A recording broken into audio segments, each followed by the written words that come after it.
Hi అండి. ఈరోజు మనం ఒక చికెన్ సెమీ గ్రేవీ చేసుకుందాం. చాలా టేస్టీగా ఉంటుంది. ఒక అరకిలో చికెన్ తీసుకోండి. అందులో పసుపు, ఉప్పు, కారం, అల్లం వెల్లుల్లి పేస్టు, ధనియాల పొడి, ఒక్క స్పూను పెరుగు ఇవన్నీ మిక్స్ చేసి ఒక హాఫ్ అన్ అవర్ మ్యారినేట్ చేసుకోండి. ఈ లోపల మనం ఉల్లిపాయలు, ఒక పెద్ద టమాటో ఇవన్నీ తరుక్కుందాము. ఒక పచ్చిమిర్చి దీంట్లో చాలా సింపుల్. బట్ ఇది మన కోకోనట్ మిల్క్ రైసు, బగారా కానా వీటన్నిటిలోకి చాలా బాగుంటుంది పక్కన సైడ్ డిష్గా. ఒకసారి ట్రై చేసి చూడండి, చాలా టేస్ట్గా వస్తుంది. ఏం లేదండి, మనం ఈ ఉల్లిపాయలు అవి వాడ్చుకునే విధానంలోనే ఆ గ్రేవీకి ఆ టేస్ట్ వస్తుంది, అంతకన్నా ఇంకేం లేదు. చాలా సింపుల్. మిక్స్ చేసుకోండి. మిక్స్ చేసి పక్కన ఉంచేసేయండి. ఒక హాఫ్ అన్ అవర్ మూత పెట్టి, ఫ్రిడ్జ్లో కూడా పెట్టిన అవసరం లేదు, పక్కన ఉంచేయండి.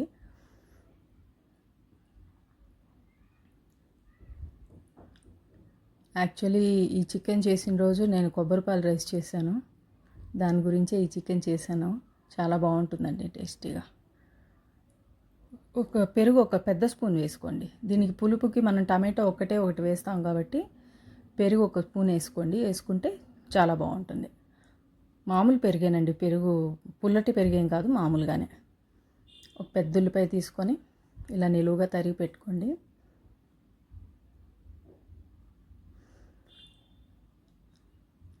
పెద్ద సైజులో ఉల్లిపాయ అండి, అది కాకుండా ఒక చిన్న ఉల్లిపాయ పెద్దది ఒకటి, ఒక సగం ఒక మీడియం సైజుది ఒకటి, 2 ఉల్లిపాయలు తీసుకున్నాను.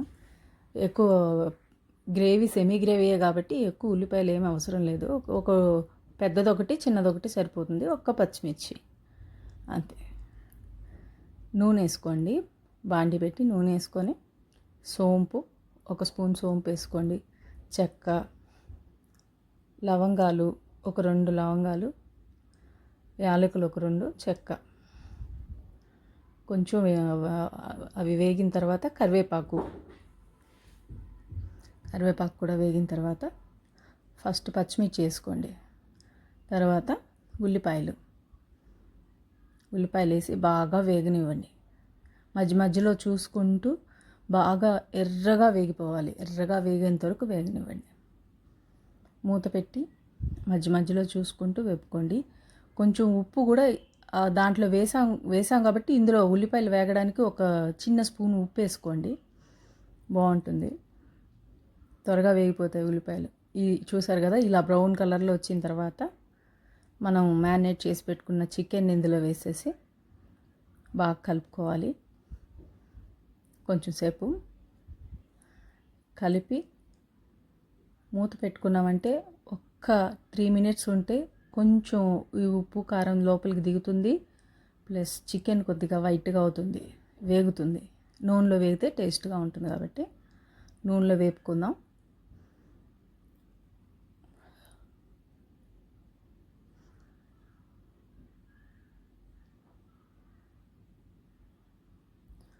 ఒక పెద్ద సైజు టమాటా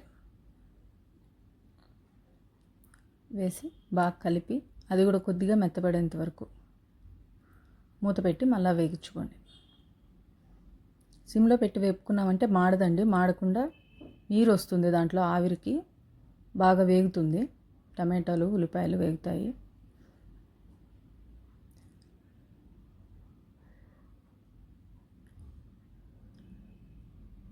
జస్ట్ పోసామన్నట్టు వాటర్ మునిగేటట్టు, ఆ చికెన్ కొద్దిగా మునిగి ఉడికేటట్టు వాటర్. చికెను ఒక 6 to 7 మినిట్స్లో ఉడికిపోతుందండి, పెద్దగా ఏం ఉడకనవసరం లేదు. చూసారా, ఇప్పుడు ఉడికిన తర్వాత చివరిగా కొద్దిగా గరం మసాలా, ఒక 1/2 స్పూను, కొత్తిమీర, 2 కలిపేసుకొని కొంచెంసేపు ఉంచండి. ఒక 2 మినిట్స్ ఉంచితే ఆయిల్ బయటికి రావాలి.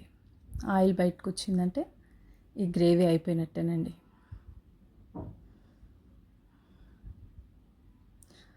చూసారు కదా, పైన సైడ్లో అంత నూనె బయటకు వచ్చేసింది.